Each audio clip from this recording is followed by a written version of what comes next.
পার্বতী তাই সেই কৈলাস পর্বত আগমন করেছেন। তাই যে মা পার্বতী বলছেন, শোনো প্রভু কৈলাসপতি, শোনো প্রভু কৈলাসপতি, একটি কথা বলি, বহুদিনের মনের বাসনা আমার পুত্র মুখ দেখিব বলে। তাই বলি প্রভু, পুত্রদের আলোকিত এই কৈলাস ভবনে কি কথা কহিলে প্রিয়, কি কথা কহিলে প্রিয়? পুত্র সন্তান নিয়ে কি করবে তুমি? এই জগৎ সংসারে পুত্র সন্তান কিসের জন্য? তুমি দিব্য চক্ষু খুলে দেখো, প্রতিটি সংসারে বাবা মায়ের কি পরিণতি।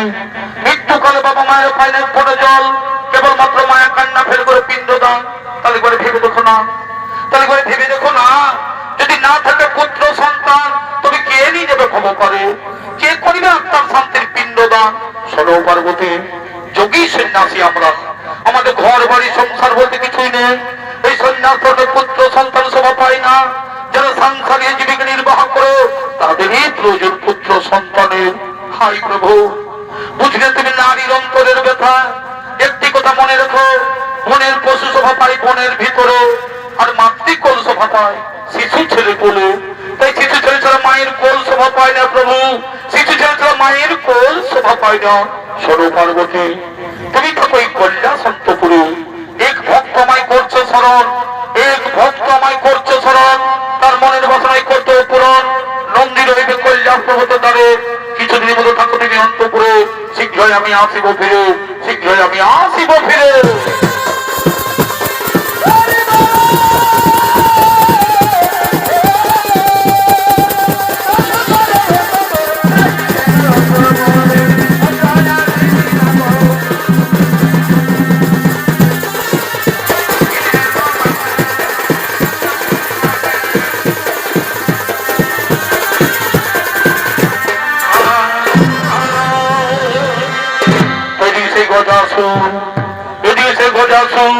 শিব আরাধনা করার জন্য তিনি আগমন করতে চলেছে।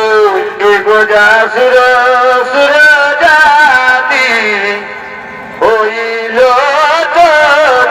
চলো